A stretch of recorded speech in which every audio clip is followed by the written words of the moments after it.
And I was living in this world, I think you probably were as well, before we managed to see the glitches and find our way out, is we're living in a big food, big pharma, big tech driven world. And it is literally, it is the matrix. Welcome to the QBC podcast, where we explore exciting new paradigms that have a meaningful impact on our day-to-day lives. I'm your host, Meredith Oke. Let's keep the conversation going. Join us in our free community by visiting qbcpod.com. That's qbcpod.com. And let's see where the quantum superhighway takes us next. One of the things I love the most about human nature is that whenever people find something really beneficial or wonderful or something that works really well, our first instinct is to want to share it with everyone else. And I love that about people, right? It's just so fun. Hey, I found this thing. Oh my God, it's so great. I want to tell you. And I think a lot of us feel really compelled to do that, especially in the area of health right now, because there is so much good information that is so difficult to find. Metabolic health, mitochondrial health, the quantum biologic health. To know that there is a more complete model out there through which one can approach a disease situation or even a preventative situation, it takes a lot of digging through a lot of layers on the internet. And there's a small natural health world, a small alternative health world that a lot of us make our way to. But it is not at the front of the line. It is quite hard to find. And once you're in it, sometimes I think we forget that. But if you go to Google or you go to ChatGPT and you sort of are like, I have cancer, like, how do I reverse it? How do I do that? How do I get help? Like, you don't hear any of this. It's very, very suppressed.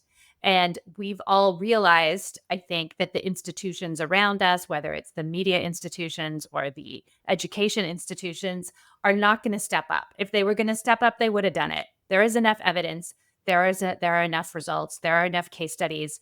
There is enough science. There is enough mechanism of action. It's all there. Just for whatever reason, they're not doing it. So that leaves it to us. So one of the big, I think, huge barriers to people finding quality health information is the way that the internet is structured. So my guest today decided to solve that problem. He was an executive at Google. He worked on building Google Earth, not Google Ads. So it was like the good side of Google. I'm just kidding. We lost Google. Okay. So he was an executive at Google, had his own health experience, found the rabbit hole, went down it, had the moment, why is this information so hard to find? And then decided to devote his life to building a startup to solve that problem. So I love that. God bless entrepreneurs. God bless Neil for doing this. It's super, super cool. And it's live. It's live. We're launching it right now. The world's first mitochondrial health AI is ready to go. It is called metabolicwise.com, metabolicwise.com. You just go there, stick your email in, click enter, and you're in. You can ask it anything. So Neil wants me to tell you it's in the early stages, so it doesn't know everything, but I played around with it, and it's so much better than everything else out there. Like, this is a big moment. And it's just, another like, oh, wow, the world is, things are happening. People are doing things. It's so great. So anyway, enjoy this episode. It's really fun. It's a huge leap forward for the internet being supportive of mitochondrial health. And please don't forget to visit my friends at bondcharge.com if you need anything for yourself or your home to support your mitochondrial health. And of course, over at the Institute of Applied Quantum Biology, registration is open if you would like to study this and implement it into your practice, or if you're a business person and you want to understand this world a little bit better because of all the investment opportunities that are unfolding around quantum biology, and you want to know what exactly people are talking about, this is a great option for that as well. So go to qbcpod.com for all of those things and enjoy my chat with Neil. Neil Gyte, welcome to the QBC podcast. Thank you, Meredith. It's wonderful to be here. Very much looking forward to our conversation. Okay, me too, because I have to say, I've had a lot of people on this podcast who've gone on a journey from the medical industry into metabolic and quantum health. But I think you might be by the first big tech story. Right. Hopefully the first of many, if that's the case. So. Yes, I think so. I think that's what it's going to be. We'll back up a little from where you are now with this incredible offer of an independent AI that is going to help us connect with information in the metabolic and quantum health space. But backing up a little bit, you were an employee of a small company, perhaps people may have heard of, called Google, and you were having health challenges. So let's start there. Yes. So I spent 12 great years at Google, actually. And my whole career has been in tech. Digital mapping and geography was my first love, back to kind of the university days when I came across computer programming and the fact that you could model the real world inside a computer and use that to ask and answer loads of different questions that obviously it was difficult to necessarily do in the real world. And so digital geography was my first love. I kind of fell into consulting, building software programs, and I ended up joining Google, being at Google for 12 years, really building the Google Maps, the Google Earth, the developer platform that a lot of the developers. Oh, I didn't realize that's what you worked on. I have to say, like, I'm just going to jump in for a sec. Like a seminal moment in my life in terms of my relationship with technology was when Google Earth first came out, and you could look at the roof of your house and then hit zoom out and have it pull back and back and back and back and back and back and back and just back until you were seeing the full Earth. Like, I have to say, that was kind of a spiritual experience. I remember the first time that I used Google Earth, and I was doing my master's in geographical information science in Edinburgh. And I had a typical kind of science lab. They had this underground basement with no windows, just kind of darkness. And at the time, we were using command line interface to run software programs. And one of the other guys on my course said, "Hey, have you seen this new Google Earth tool?" And so we downloaded it. And similar to you, I was just going from this command line, understanding the world, to being able to zoom anywhere in the world. And from that moment, I was like, right, I want to go work for Google. So it took me a few years to get there, but I ultimately did, because I just, Google's Earth and Maps mission to kind of map every square inch of the planet and make that digitally accessible for everyone to understand, interact with the real world is a pretty amazing mission. And so I had 12 amazing years at Google, kind of being part of the team building that.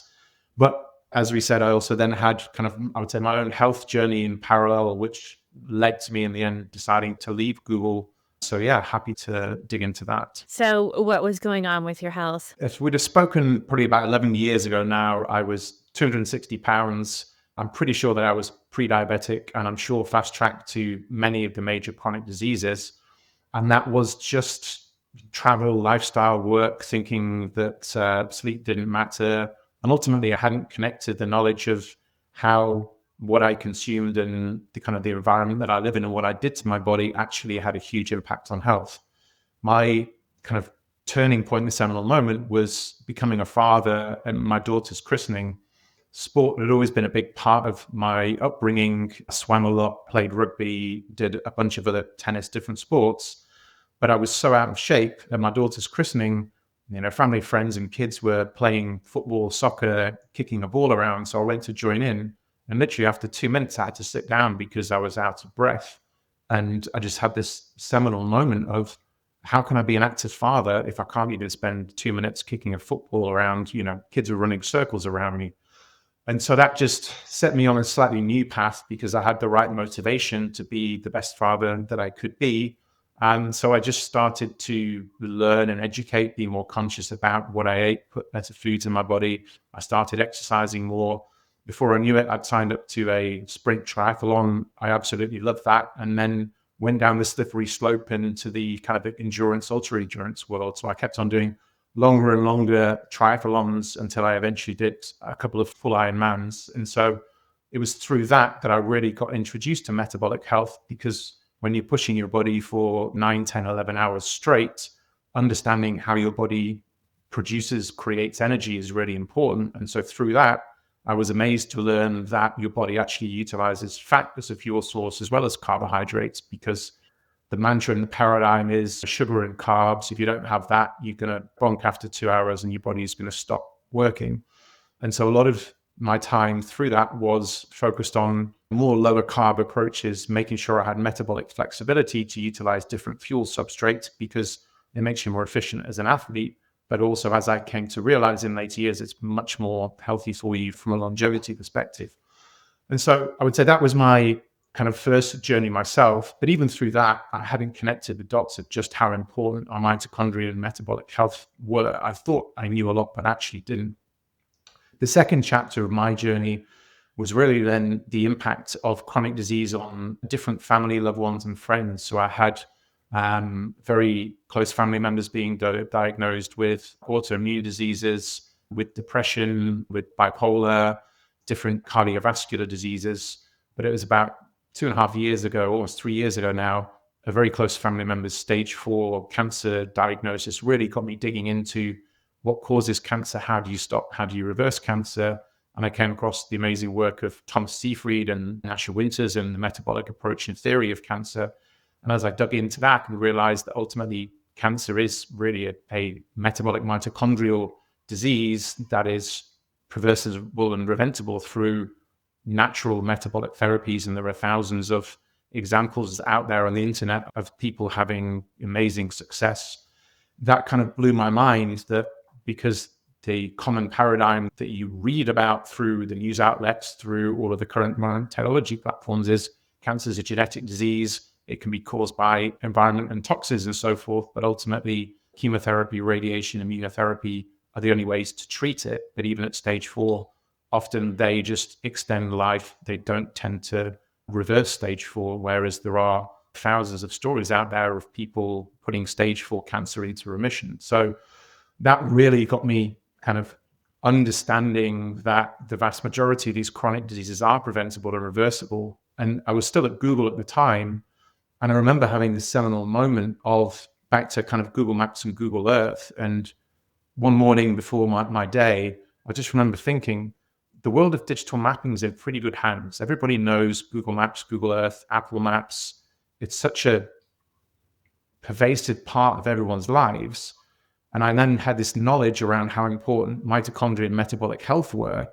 And I thought that I knew a lot about health. And I also realized this was the start of my journey. I didn't even know about quantum biology yet, or the importance of water, light, and magnetism. But still back then, I was thinking, well, I'm probably one of the most educated people that I know in my circles, yet almost nobody, there's a very small population, really knows and understands this. And that was one of the main kind of, I would say, pivotal moments of me deciding to leave Google and make a new mission to try and help 1 billion plus people in true ex-Googler style. You can't have simple, easy goals. But when you look into obviously you look at the stats and you see that 93% of Americans are metabolically unhealthy and are on the fast track to developing one of the chronic diseases. That chronic diseases, 74% of the world's deaths are chronic disease related. So it's like 54 million people a year. And then you understand that probably 90% of those are preventable and reversible. And I've seen from impact on my own family and through others, the suffering that happens in parallel with these chronic diseases. So I was sat thinking the world's in good hands for digital mapping. Very few people know, more people need to know about metabolic mitochondrial health. And that was one of the pivotal, I would say, decisions of me deciding to leave Google and set myself this kind of new crazy goal because, the world needs more people, tools, technology, people amazing like yourself and the QBC and all of the network that you have, because a lot more people need to be educated about true root cause health. Wow. And good for you for listening to that call, heeding the call, so to speak. It's like you and I are not in and of ourselves health experts, but we got to the point where we're like, we know so much more than our peers, and there is no one talking to them about this. So how can we use our skills, our talents to contribute to the spread of the truth, really? I make it sound easier than it was to make that decision, but it was also, it was actually a really difficult, I would say, decision to make. I mean, you have a wonderful job at one of the top companies in the world, working on something that you like and believe in.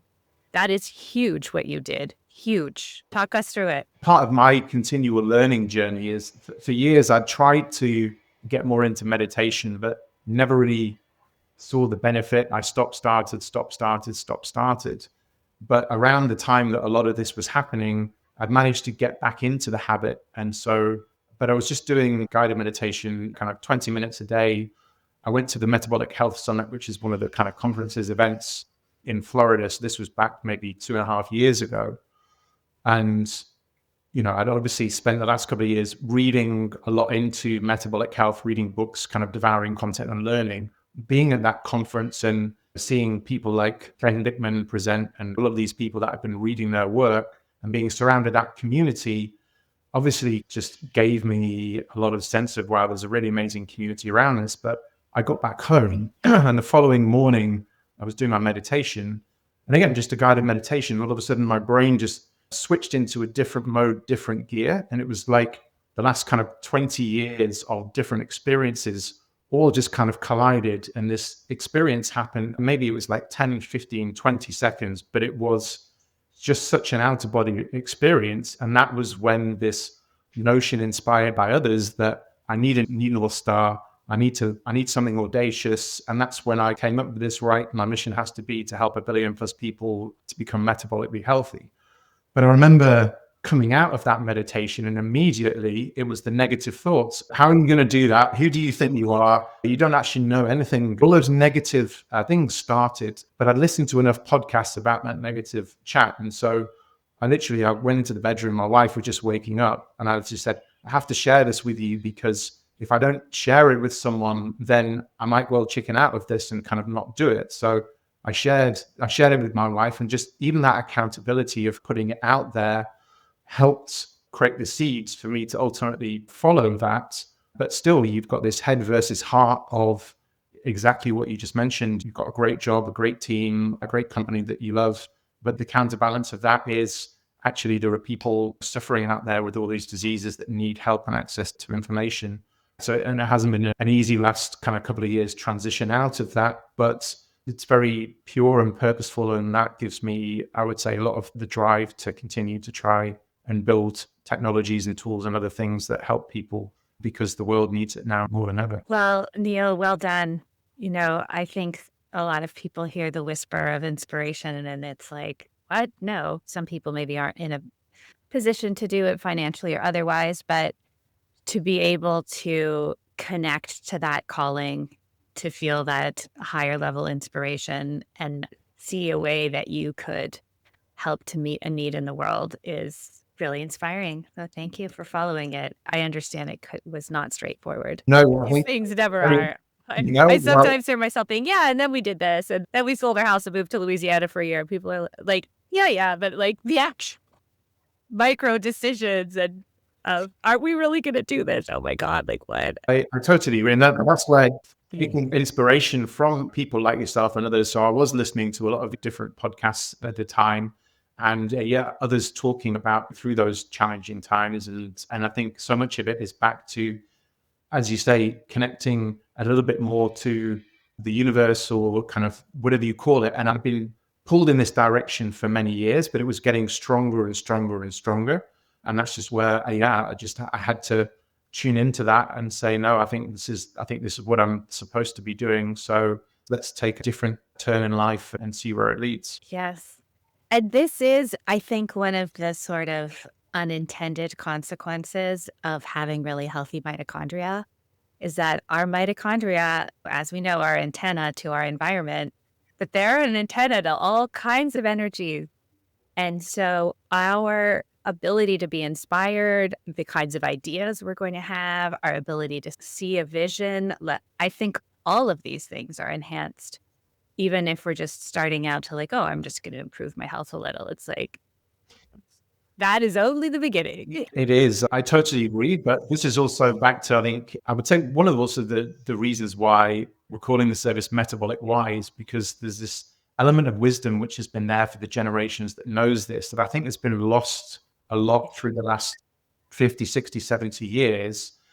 But I would also say a few years ago, if we'd have had this conversation, I would have been very dismissive of that. But the more you learn, the more I think you kind of connect with yourself a little bit more, the more you start to realize that. And the more you learn about mitochondria, and which is one of the things that we're really trying to do with Metabolic Wise, is Sadly, the biology textbooks, everyone still just thinks, oh, well, it's the powerhouse of the cell. It creates energy. And okay, that's one of the things it does. But as you said, it is a truly amazing organelle that actually controls what happens in every kind of cell tissue of your body through inputs, through the way it connects and signals to other mitochondria.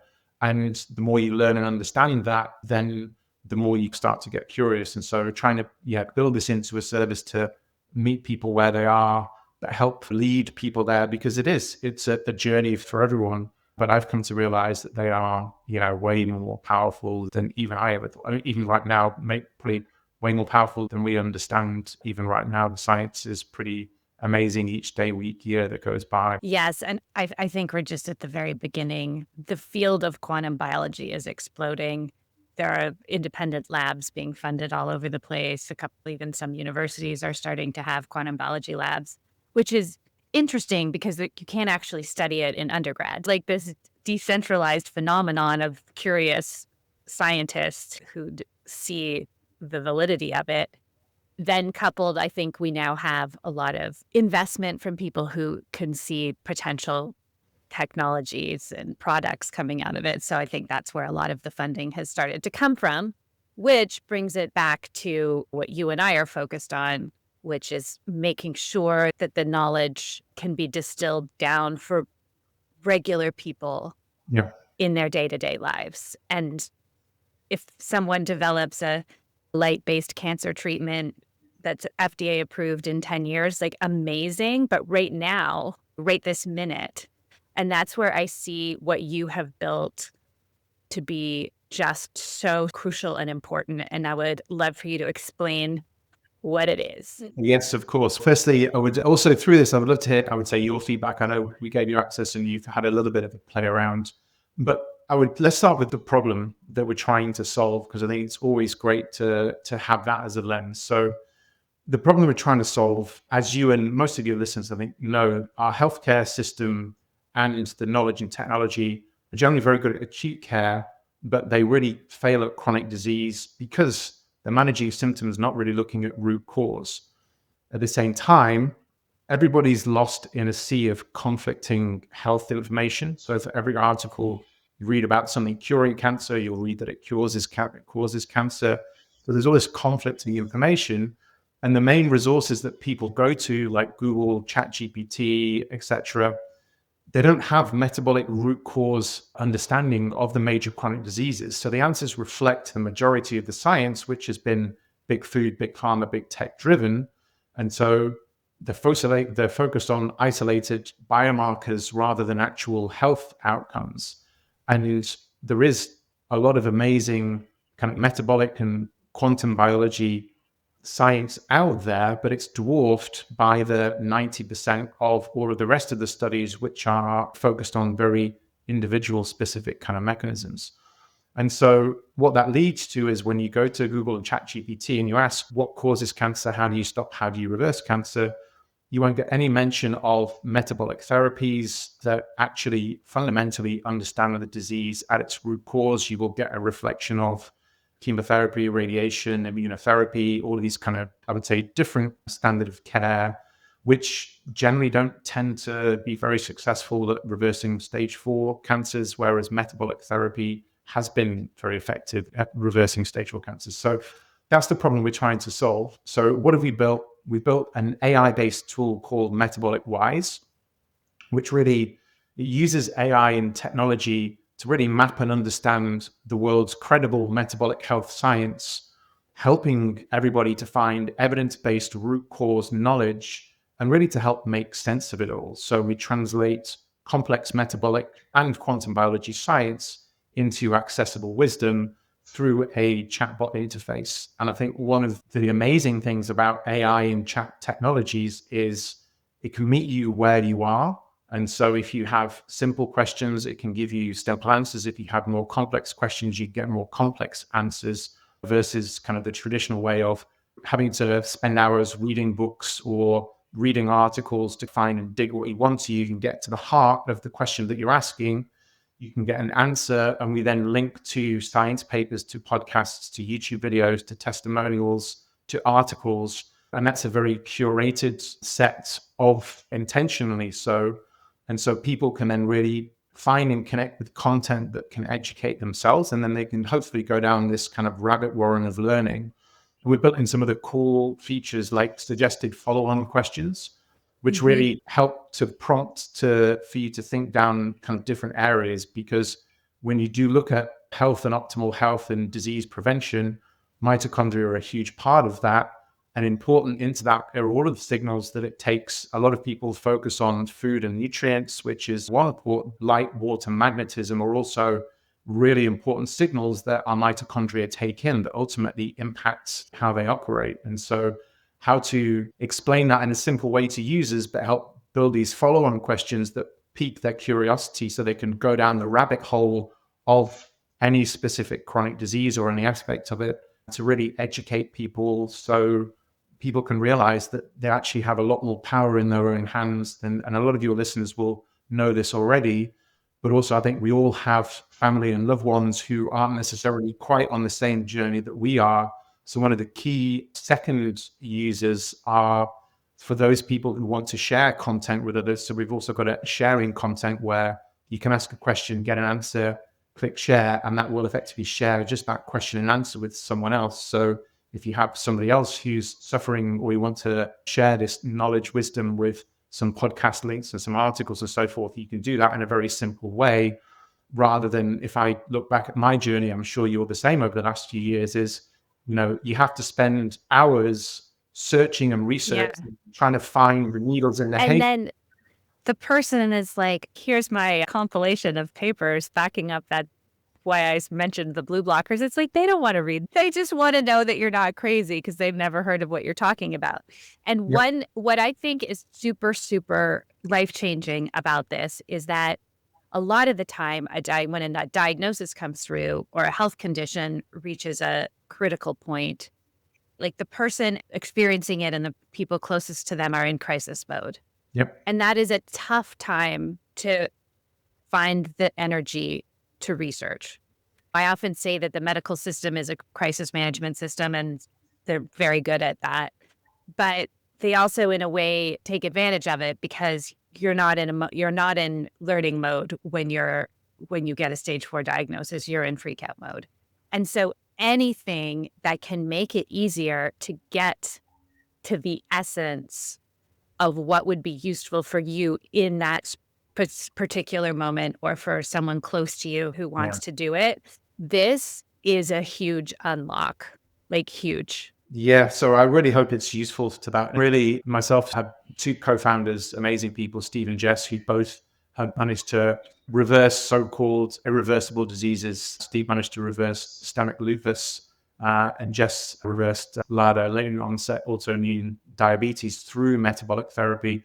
And so one of the other key things that we've built into the platform, as much as we can, that it's limited at the moment, we're looking to try and expand that, is testimonials. Because one of the things that I certainly found with supporting my family member with the stage 4 cancer diagnosis is, I want to find somebody out there who's had the same cancer, same stage, same age, who've used metabolic therapies to cure and reverse that, because there just simply aren't randomized controlled trials done about a lot of these things for its own reason. But for me, even just, and I remember having to hunt around and search to try and find those, because when you're in that crisis mode, if you can relate to and hear somebody else has been through a similar condition for me, oh, well, actually, there's not just one person, there's multiple different people. I think that is a really important part of, okay, I understand the science, or I've now educated a little bit on the science, but are there other people who've done the same thing? So really curating this combination of science papers, if you want to read them, but YouTube's, articles, podcasts, as well as testimonials, is really important, because all of that factor into people's decision when, especially as you say, you're in kind of crisis mode, facing one of these chronic diseases, or a family member does. It just really helps shorten that path and allow you to ask all of the questions that you want and get immediate answers back. So yeah, that's one of the other hopes that we have, that the tool will be really helpful for people in that situation, having been there ourselves. That's so cool. And now I'm thinking, because the Institute of Applied Quantum Biology, our next phase is to teach practitioners how to do case study write-ups according to peer-reviewed publication standards. Wow. So maybe we could get a pipeline of case studies going in to Would Metabolic Live. would absolutely love that, because it is one of the, there's not enough, I would say, well-structured testimonial content out there. There are a lot of good case studies that have been published, and that's great. But often I would also encourage people, obviously love videos as well as reading case studies. And so the more of that we can have, the better, because there are so many amazing stories that yet haven't been captured that can inspire others. And hopefully people don't get to the point where they have one of these advanced late stage chronic diseases, because I think that's one of the other things that I've learned is the vast majority are preventable if you take the right interventions early on. But convincing people to do that is difficult, because it's counter to everything that everyone's been told for the last 50, 60, 70 years. The modern world is set up really against that. If you look at the food environment, the technology environment, just especially if you live in a big city, the deck is stacked against you. And so people need the knowledge to be able to understand how they can start to take control of that and stack the deck in their favor, because our bodies are just, especially the last 10, 15, 20 years, have been exposed to so much more stress from so many different angles than our bodies are designed for. And I think the combination actually of mitochondrial dysfunction and nervous system dysregulation, and the two are very tightly connected, is actually at the root cause of pretty much all of, I would say, the modern diseases, because we're just being, subject to so much more stress in different ways than our evolutionary biology is designed for. Yes. I mean, I was thinking about that when you were talking about your office space earlier, working in a basement in front of a bunch of screens. Yes. I mean, how many people, even if they're not in a basement, even if they're in a high rise, maybe the windows are a little better than a basement during the day, but we're contained within these environments that are actively working against us on so many levels, and we don't even realize it. And I think that's what you and I are both trying to get at, is knowledge is power. Yeah. It's like if I was eating gummy worms 3 meals a day and someone was like, there are other ways to feed yourself, I'd be like, that would be good information to have. And so if you want to just speak to that for a minute, because you and I have taken drastic steps, but not everyone will or can. And so just the idea of how a person who does have an office job can think about this. If I was an office worker being like, Neil, what are you talking about? Walk me through that. Yeah. So I think the first thing to realize is, yes, we have both taken drastic steps, but there was it wasn't like just a light switch. There was that pivotal moment. But for me, I would say in 10 years building up to that, I was on this journey of learning and educating myself. So I think that's just one part of it, is a lot of people will ultimately maybe get to a tipping point moment. But I think the way I would encourage approaching it is just, I would say, be curious and really think about our biology through an evolutionary lens, and then just seek to understand where you're at. And it's not like you have to make dramatic changes overnight. Some people want to. It's more about, okay, yeah, I'm in an office job. I'm in my office. What can I do? Okay, well, I can, at least in the mornings, I can get up and see 20 minutes of morning sunlight to at least start to set my circadian rhythm. Can I go out for lunch and at least get outside of the office to have some natural light exposure, I would say, during the day? So there are small things you can do to lead, I would say, towards that. But then there's also then, as you build up the knowledge base, but to do that, you need to be convinced that actually we're deficient in sunlight, and it's a key driver of mitochondrial and metabolic health. And so that's why we built Metabolic Wise, to make, I would say, these simple questions to start to help to educate people. And I think a lot of it is then just around making small different changes and understanding that the environment and the signals that your body takes in are really important. And then for everyone, it's going to be starting from a slightly different place, which is also where I love the benefit of the AI kind of technologies and interface, because you can start with that. You can start with light, you can start with sleep, you can start with food, you can start with nutrition. Just start somewhere And then as you continue to be curious, you'll change one things, you'll see hopefully changes in yourself, and that will start this journey that you go on, which is a constant journey. Because I think one of the other biggest misnomers that people expect is two things. One is there's one way of doing things which works for everyone, which is totally the opposite. We're all individual. But whilst we're all individual, what works for us will change at different points in our lives, or when we're on different locations on the planet, or even when the context and situation in our life changes. And that's where you think, oh, I've got this set, I know my own body, I know my biology, this is what works for me. And that may work for one period in your life, but 5 years later, something different might work for you. So this constant being open-minded to change and adapt and evolve. But I think the more that you can look at things from an evolutionary perspective and from a local seasonal perspective, understanding where we've evolved from as human beings, ultimately mitochondria that have been around for 2.5 billion years, kind of way longer than anything. And when you start to understand from that perspective, I think it becomes easier to start to make these changes, because hopefully what reflects back from that is actually starting to feel a bit better. I'm starting to see or notice a change. And hopefully for people, it does lead to a significant change, whatever that is. But I also think you can still have an office job and thrive and be optimal. So it's not just to say, because it's not realistic, I'm in an office right now, as are you, to just live outdoors all the time. So you can have this balance. I mean, it's more how do you educate yourself just to stack the deck in your favor to keep your body in this nice kind of more of an equilibrium state rather than a chronic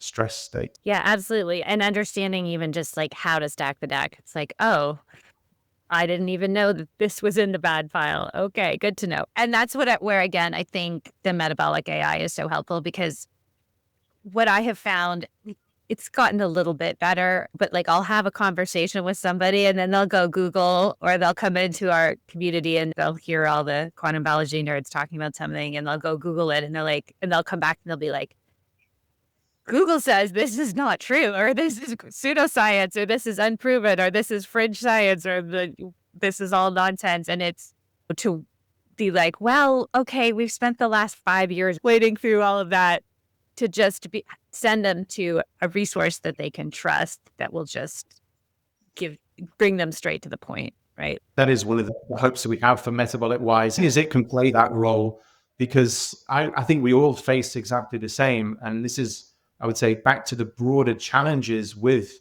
AI and the large language models that are built and developed, which is they are absolutely amazing, but because they're ultimately trained on the world's information and resources, they are largely biased by the sheer volume of kind of information, which is why you go to Google and ask, does LDL cause heart disease, heart attacks? And all of these platforms will say, yes, it does, because there's been so much research funded looking specifically at the LDL molecule. And so that's just so there's 95% of that, which is not true root cause science. It's just looking at an isolated part of the system, not looking at the system as a whole. But you have 5% of the research, which is then looking at the system as a whole. And you look at LDL and cholesterol in context, so you realize that actually it's much more of an innocent bystander. And there's other things driving heart disease, which even I've only learned over the last kind of year or so, the importance of structured water and kind of some of these other things. And so these large language models just reflect the corpus of knowledge of the world. That doesn't necessarily mean that is the best and most accurate knowledge. And sadly, a lot of the science of research that's been done over the last 30, 40, 50 years hasn't been great, because it's looked at separating the body into discrete organs and tissues and exploring those and the various kind of biochemistry in isolation, rather than ultimately looking at our body as this amazing, intricate system that it is. So what we've really tried to do is to curate the science and evidence that reflects that, to hopefully then give a different perspective that I think people who have seen the transformations that you could have by really focusing on your mitochondria and metabolic health effectively know and realize that actually, this does work. This is what returns us to really to health and optimal well-being. This is a really important bridge. And there's a big missing chunk in this bridge out of a purely allopathic model of health controlled by the medical industry and big pharma and big food. And then, because I often have talked about it, feels like I live in a different world than a lot of people. Like they live in a world where that is the only thing. Yeah. And we live over here where that is one thing and it's totally incomplete. It's like incomplete, and we live in this whole robust world. But that there are not, the bridges are not there. And so I think what you've done is to construct a really integral piece of the bridge, because once you see the robust research and evidence for this other model, then you can take a next step. And it's like, oh, look, there's a whole world of doctors and naturopaths and practitioners and support people working out of that model that people don't even know they exist. Like they don't even know. It's like my doctor said, I used this example recently. I heard a young woman talking about, she was given a diagnosis. It was called like premenstrual dysphoria. It's a new diagnosis that is like just extreme hormonal imbalance leading to suicidal ideation. And right. And the doctor was like, yeah, you might need a hysterectomy to get over this. And that was it. And that she thought that was her options were suffer or get a hysterectomy. I totally agree. So I always reflect back to, just because I love the movies, like most people do, The Matrix. And right, for me, metabolic wise and what we've built is designed to be the glitches in the Matrix. And I love it. And to offer you that red pill to choose to go ultimately into a totally different world. Because the reality is, and I was living in this world, I think you probably were as well, before we managed to see the glitches and find our way out, is we're living in a big food, big pharma, big tech driven world. And it is the Matrix. So hopefully metabolic wise helps people see the glitches and ultimately decide to take that red pill. But as long as people do that, for me, it's just all about empowering people with knowledge to make conscious decisions. So as long as you're making a conscious decision about anything, and there are some amazing things about the medical healthcare system, not discounting that back to my opening, which is great for acute care, not so great for chronic care. Sometimes drugs can be a helpful short-term bridge to help you gain momentum, but ultimately they all come with side effects. None of them really treat our biological body. And so the more you can empower people with access to knowledge, hopefully the more that they can at least make a conscious decision about what they do. And if that is decide to go back and live in the Matrix consciously, totally happy with that. But I think most people will make the decision to live outside of the Matrix, because when you know somebody who has cured an uncurable disease, you see the energy that comes from that, the energy that comes from knowing and connecting with yourself and your biology, having brain heart coherence, all these sorts of things, which even I would say at the kind of early stage of my kind of journey of really dialing into that, you realize that you can live a much richer, real life. And actually the life that you really were kind of living wasn't really, it was a different life, and it doesn't always lead to, I would say, vibrant, healthy outcomes. Yeah, no, not very often. Okay, so I want to just talk about metabolic wise for one more second, and then we're going to go back to the Matrix and go cosmic. So I just want everyone to understand. Okay, so you go to metabolicwise.com and there's a little box and it says ask a health question. And I'm noticing in trending questions, the cholesterol one is at the top. Is cholesterol good or bad? So like, great, but let's just start with that. And then it's giving me feedback. It's giving me links to podcasts. If I just want to listen to a podcast, it's giving me studies. If I want something hard to take to my doctor, it's skipping over that part that you just talked about, Neil, where it's like high cholesterol needs statins and will give you a heart attack. We've skipped that. Yeah. So the first link it's giving me is cholesterol myths and truths, a quantum biology and biochemical perspective. Beautiful. Okay.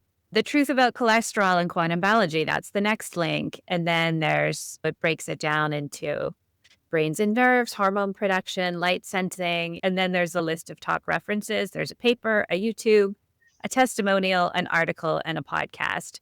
And you can choose whichever works best for you and go from there. I'm like talking to my friend who's totally healthy on statins because her cholesterol was slightly elevated as she's going through menopause. And I'm like, I could just send her this link. Very soon you will be able to. So we are Yeah. right now, we're expanding a little bit just into a broader kind of private beta access. So sharing it with a slightly broader community just to get feedback to make sure that it's robust enough. But the feedback so far has been overwhelmingly pretty positive. So we'll make sure that we tie. Yeah. Neil, listen, just launch this effort, okay? It's great. I would say things that are in there. So one, hopefully the follow-up questions are really interesting and useful as well. Because quite often you do have your own curiosity. Other times those follow-up questions can help prompt. And the second thing is there's the share link as well. And so your last asked question and answer, if you hit that share link, it will just copy a URL. You can then put into WhatsApp, iMessage, or email. And so if you wanted to send to your friend, what's the relationship between cholesterol and statins? Or if you ask, what are the downsides of, for example, of using statins, we should give a pretty good kind of answer to that. So then you can simply share that with all the links and resources, and then your friend will get that question and answer with kind of that same experience and be able to take that experience and go and ask their own questions. Beautiful. So good. And then, of course, if you then are like, oh, well, now I want a doctor or a health coach or someone who understands me through this lens, I have a list of those. There are many, right? Like it opens up a whole new world where you can then create your health support team. Yes. Populated by people who get this, and you might have your insurance doctor, right? Where you'll have to navigate through that. But what I like to say to people is like, have at least just one person in your life who gets this, even if it's like, whether it's a health coach or your optometrist or just somebody with a background, with a practitioner background who can support you through this. And that's part of some of the next steps of what we'll build is how to make it also easier to find those like-minded people, support and services, because having the knowledge is one thing, but you're absolutely right. Having the support network of people to help you, because ultimately we all need help in different ways, is also a really important part of it. Yeah. No, I think this is so fun. Like, we're really just on the cusp. I think circumventing big tech. I'd love to wrap up on that topic. You were very helpful and supportive when we got randomly deleted off YouTube. And it really did cause me to reflect even more than I already had, sort of on the role of big tech in our lives, in the way that it keeps us in some ways programmed to lock us into the matrix. And in other ways is a portal to find to find like-minded souls. So someone who was like deep on the inside and is now way on the outside, what are your thoughts? I would say it's similar to almost everything in life and in our bodies, which is everything can be a double-edged sword, and the things that cure you can harm you. It depends upon the kind of different levels of states. And I think just understanding that is important. Yes, tech and the big tech companies are a great tool and resource, but also I think, like you have learned through this process, you also can't rely on that. You need to have a plan C. You almost build this kind of layer of independence around it. So I think that's really important and it's partly the nature of the capitalist kind of world and system, which is they are now driven by profits, by shareholders. And at my time in Google, you did see a culture shift, I would say, more towards that back in the early days. And still Larry and Sergey's kind of the founders' letter that they wrote that we're going to be an unconventional company. They did stick to that for a number of years, but Google then ultimately lost that, and it did just become a corporate company like any of the other kind of big companies. But I also think, and hopefully we're evidence of this, is Metabolic Wise, which is it allows the advances in AI and technology are really allowing individuals and small organizations to build really powerful kind of independent tools that do what Metabolic Wise does, or there's tons of other companies out there doing kind of pretty amazing things. And so I think you just need to understand the double-edged kind of nature of that, and then make sure you've got some alternative strategies. Should your YouTube channel be accidentally deleted, and still, I guess we'll never know exactly just what happened there. But yeah, I think it's important. And the more we can decentralize and kind of maintain a bit more independence around things, the better. And so I think a large part of what's really exciting about the future of technology, if you look at blockchain and a lot of the things that are supporting much more of a decentralized system, I sincerely hope that, well, that is going to hopefully power a lot of the future of the next 20, 30, 40, 50 years, to have much more decentralized systems rather than centralized systems. But obviously there's a big battle there, back to the matrix. No, there is. And I think we are living through the unfolding of a new paradigm. It's not coming, it's here, we're in it. And we're all sort of making our contributions as best we can for decentralized truth seeking and truth telling to at least be an option, if not the dominant force. Yes, amen to that. Yeah.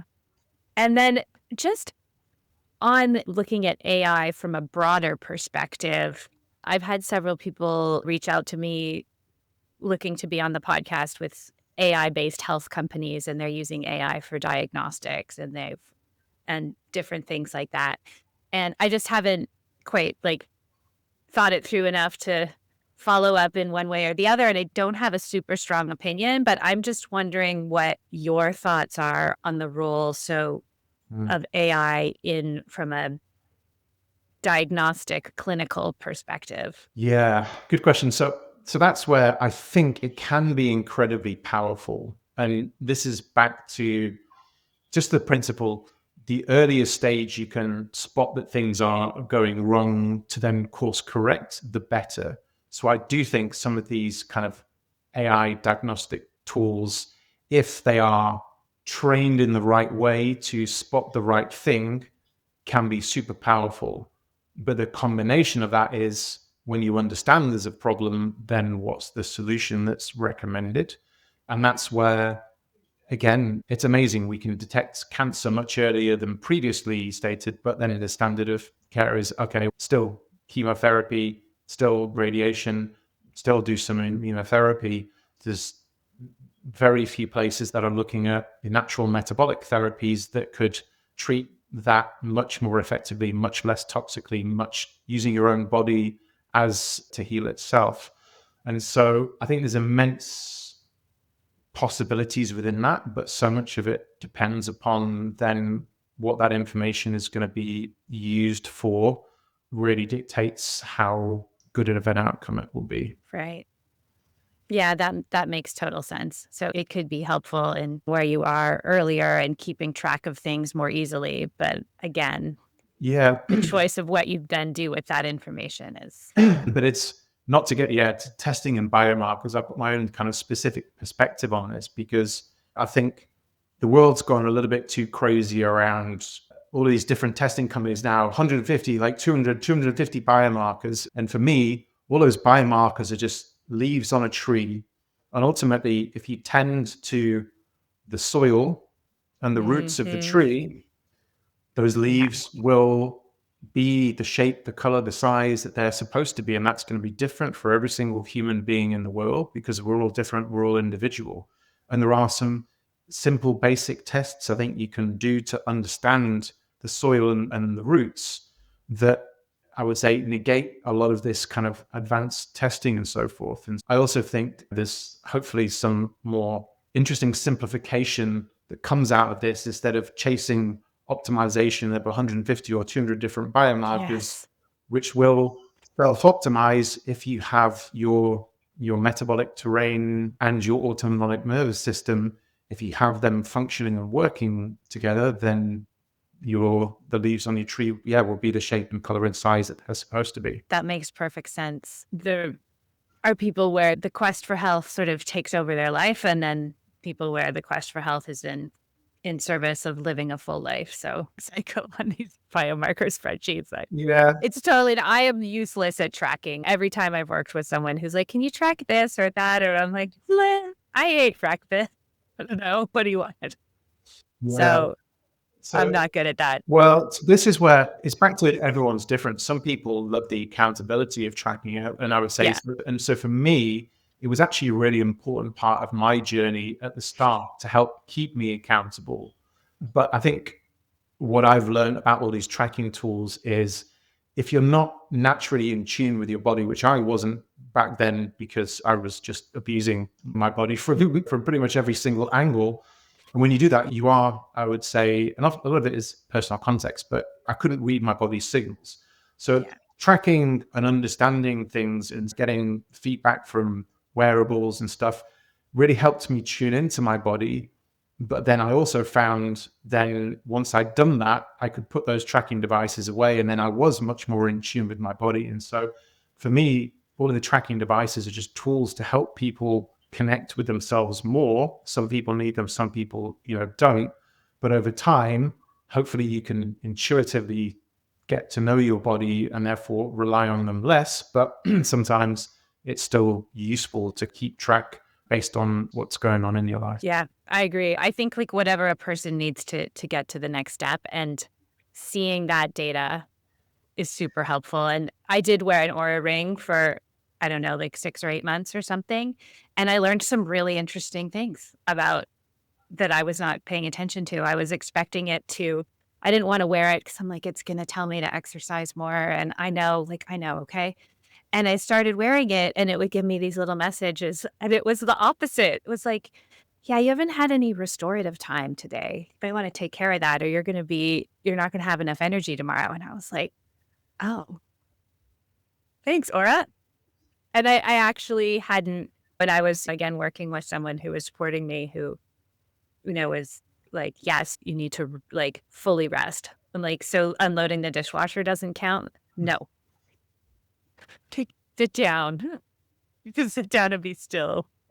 Oh, okay. So yes, we're always on a learning journey. It's a great insight. But sometimes it will tell you the things that you don't want to admit to yourself. But that's Yeah. also back to making conscious decisions, but yeah, so the technology, it's like so many things, it's a double-edged sword. So I think, yeah, at least try it and use it and learn something from it. But hopefully then, as you've done, once you learn those things, then put it down for a while, get in tune with your body and just dip back in as and when you need. Yes. Beautiful. It will be so fun when more and more people understand this and can connect to the information behind it. So Neil, I want to thank you again for taking the risk and heeding the call to build out this tool. It's going to be so exciting.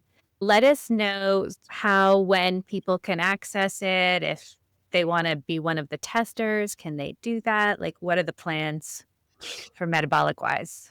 So hopefully when we release this, we'll probably time releasing this podcast with it just Okay. openly available, which should be in the next couple of weeks. We are that close.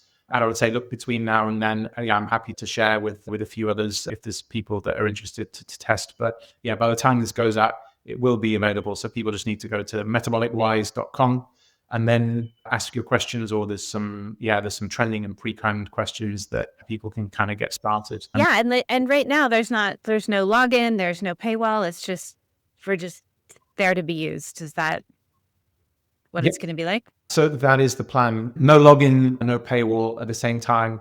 We probably will introduce login, but that's purely just to know humans are there. A lot of people do want more of a personalized experience. They want to store chat histories like you can in most of the other kind of major AI platforms. So we are going to build that in, but initially we just wanted as minimal barriers as possible because the mission of the company is to empower and educate people. So the plan is for it to be openly and freely available to people to use and share and hopefully educate themselves to make their lives better and live in better, more optimal health. Onward.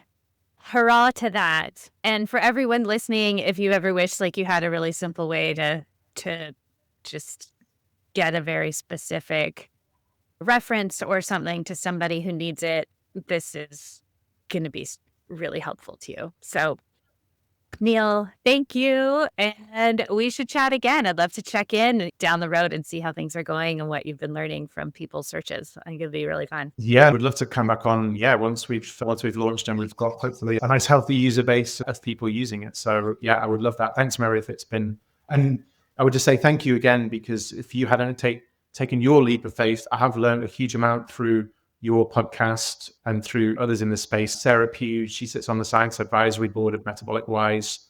So we've got Sarah Pugh, Ben Bigman, quite a few different diverse kind of big names in the metabolic health space. And I've learned so much through your podcast and through their work, because I'm still on my educational journey, I think, as are you, as are everyone. So I really appreciate the work that you and the team do at QBC, and we'll definitely partner more moving forward, because people need more great content, resources, testimonials, and stories. And so the more we can make that happen and make that simple and easy for everyone, hopefully the better. Great. Yeah. We can collaborate on getting more testimonials from the audience here. Anyway, if you want to do a testimonial for Metabolic Wise, let me know. Yeah, reach out. We would absolutely love to do that. So yeah, because that's probably there's tons of podcasts and articles and YouTube videos, but I would say really robust testimonials out there. There's just a lot less. So yeah. Right. So you're looking for like video testimonials directly from people who have recovered their health. Yeah, so directly for people. If there are great testimonials on YouTube, then we bring them in. But we look at them, obviously, they need to have kind of a bit more evidence around what the person was suffering with, what they ultimately did to help reverse that, if they've got any supporting your kind of data behind that, to make it a little bit more of a robust. It's very similar to I would say, to publishing a case study. So if people have those, then please send them through. If not, one of the next plans is to set up just a simple platform that people can ultimately record and create these testimonials. So yeah, we'd love to collaborate. Yeah, now I'm thinking when we're doing the case study workshop, we could add in testimonial. Here's how to write it up as a case study, and here's how to record it as a testimonial. Yeah, and we could provide the tools to do that as well. So, all right, now we're sharing our business meeting with the audience. I'm sure they're doing it. If anyone else has ideas, let us know, right? We're building, it's the quantum universe. We can do what we want and build what we want, and we are. Exactly. Thanks. This has been the Quantum Biology Collective podcast. To find a practitioner who practices from this point of view, visit our directory at quantumbiologycollective.org. If you are a practitioner, definitely take a look at the Applied Quantum Biology Certification, a 6-week study of the science of the new human health paradigm and its practical application with your patients and clients. We also love to feature graduates of the program on this very podcast. Until next time, the QBC.